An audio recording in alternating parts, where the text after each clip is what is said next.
안녕하세요. 저 아세요나 신학대학교에서 구약학 교수로 섬기고 있는 이한용입니다. 오늘부터 12번에 걸쳐서 광야의 이야기라는 큰 주제 아래 시청자 여러분들과 함께 민수기를 함께 공부하고자 합니다. 민수기는 구약 5경의 네 번째 책입니다. 원래 5경은요, 히브리어로 토라라고 하는데요.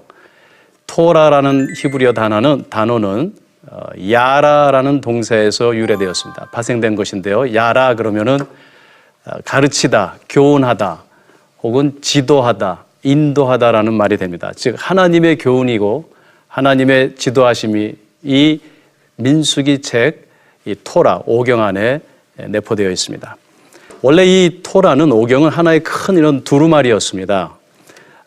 그리고 그 두루마리 안에 창세기, 출애굽기, 레위기, 민수기, 신명기 5권의 책이 통일된 하나의 이야기로 담겨져 있었는데요. 그 기록지, 그 재료가 양피나 혹은 파피루스로 되어 있었기 때문에 그 분량이 너무 크고 또 부서지기가 쉬워서 성례전에서 예배 드릴 때 여러 가지 불편함이 있었습니다. 특별히 기원전 6세기에 바빌론 포로 생활을 하게 되는데요. 이스라엘의 디아스포라가 이루어지고 더 이상 예루살렘 성전에서 예배를 드릴 수 없어서 작은 회당으로 퍼져서 예배를 드리게 됩니다. 그 회당에서 이 큰 두루마리, 5경의 토라를 가지고 예배 드리기가 참 힘들었죠. 그래서 그 두루마리를 5개의 작은 두루마리로 이렇게 나누었습니다. 그래서 그것을 우리가 헬라어로 펜타테오코스, 5개의 두루마리다. 그래서 5경이라고 번역을 했습니다. 따라서 원래는 창세기, 출애굽기, 레위기, 민수기, 신명기라는 그런 책명의 구분이 없었습니다. 이러한 그 책명은 주전 3세기에 히브리어 사본을 헬라어로 번역하면서요. 그 과정에서 그 헬라 번역자들이 5경의 네 번째 두루마리, 그 네 번째 두루마리를 번역을 했는데요. 그 번역을 하다 보니까 민수기가 총 36장인데요. 1장과 26장에 인구조사표가 있고 특별히 민수기에는 많은 날짜들이 언급되고 많은 숫자들이 언급되는 것을 볼 수 있습니다. 그래서 헬라 번역자들이 이 네 번째 두루마리의 책명을 아리트모이, 헬라어로 아리트모이라고 지어줬습니다. 여러분들 아리트모이 영어로 arithmetics, 수학이라는 말이죠. 숫자라는 말입니다. 후에 라틴어로 리베르 누메리라고 번역을 해서요. 즉 숫자의 책, 민수기로 오늘날 부르게 되었습니다. 먼저 이 민수기의 배경을 한번 살펴보면요. 먼저 민수기의 주요 배경은 광야입니다. 유대인들은 통속적으로 이 토라의 랍비 주소로 알려진 미드라시라는 책의 전통을 계승해서요. 이 민수기를 그들은 미드바르라고 부릅니다.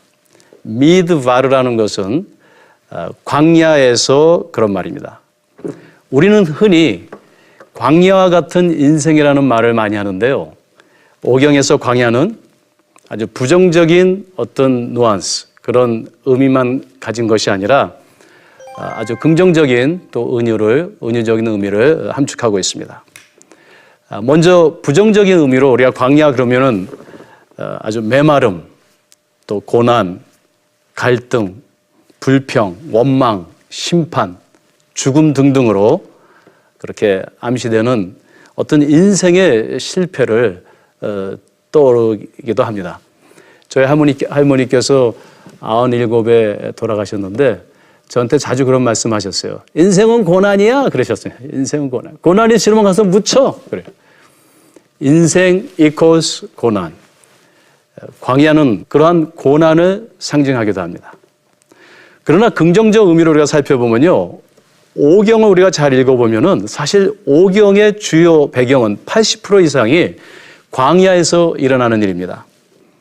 그리고 성경 계시에 있어서 하나님의 역사적인 임재와 그리고 하나님의 그 동행하심이 또 많은 기적들이 가장 강렬하게 또 직접적으로 집중적으로 가시적으로 일어났던 것이 바로 광야입니다. 또한 하나님의 말씀과 교훈, 즉 이 토라 율법이 계시된 곳도 바로 시내산 광야입니다. 미드바르 광야입니다. 하나님의 임재와 말씀이 있었던 곳입니다. 사실 광야요, 히브리어로 미드바르라고 하는데요. 미드바르는 다바르라는 명사에서 파생된 용어입니다. 다바르는 말씀, 즉 하나님의 말씀을 의미하기도 합니다. 광야가 곧 말씀이라는 단어로부터 파생된 것을 볼 수 있습니다. 이를 토대로 우리는 민수기의 이야기를 광야에서의 어떤 실패와 그럼에도 불구하고 말씀을 의지한 소망의 이야기라고 말할 수 있을 것입니다. 우리는 광야의 길과 같은 이 해 아래 믿음의 여정에서 실패할 때도 있고요, 또 넘어질 때도 있습니다. 그러나 우리는 하나님의 말씀을 붙잡고 소망을 가지고 다시 약속의 땅을 향해서 진군할 수 있습니다. 민수기에 나오는 하나님의 말씀은 그저 우리와는 상관없는 어떤 그 한 과거의 이야기가 아닙니다.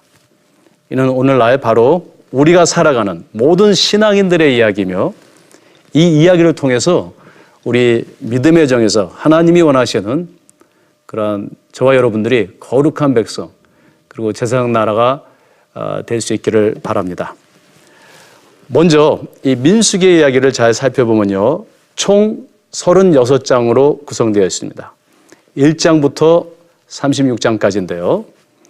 이 1장부터 36장의 이야기를 우리가 한번 에피소드로 이렇게 구분해 본다면은 크게 3개의 에피소드로 나누어졌다라고 우리가 볼 수 있습니다. 큰 분기점은 먼저 1장부터 25장까지입니다. 왜냐하면 1장에 첫 번째 인구조사가 기술되었고요. 그리고 26장에 두 번째 인구조사가 기술되어 있습니다. 그리고 36장이 결론입니다. 그러나 그 이야기의 내용을 우리가 살펴보면은 1장부터 10장까지는요, 시내산을 떠나서 광야로 진군하기 직전에 하나님께서 이스라엘 백성들을 준비시키시는, 우리가 뭐 소풍 갈 때 도시락도 싸고 또 가방도 또 물도 이렇게 준비하는 것처럼 광야로 나가기 전에 무엇을 준비해야 되는지 1장부터 10장에는 광야를 향한 준비의 말씀이 있습니다. 그리고 11장부터 25장은 본격적으로 광야의 진군의 이야기들을 기술하고 있는데요. 그 안에서의 실패와 소망, 또 소망과 좌절이 그런 역동적인 이스라엘 사람들의 그 모습을 거기에 묘사하고 있습니다. 그리고 26장부터 36장까지는 그 1세대가 광야에서 다 죽고요, 광야 2세대를 향한 하나님의 말씀, 즉 약속의 땅으로 들어갈 백성들을 향한 모세를 통한 하나님의 말씀을 기록하고 있습니다.